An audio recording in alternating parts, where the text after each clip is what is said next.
So in this video I'm going to show you how to find free-to-play games on Steam. It's very easy to do it. Simply open Steam, click on Store,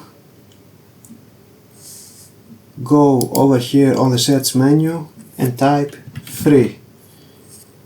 Now you're going to see this. It says tag free to play. Click it and now you can see all the free to play games on Steam. You can choose the genre like action, adventure, casual, RPG, etc, etc. You can find them from here, and generally you can find any free to play video game on Steam. Very easy. If you found this video useful, give it a thumbs up, leave a comment below and subscribe to the channel for more tutorials. Thank you for watching and see you on the next video.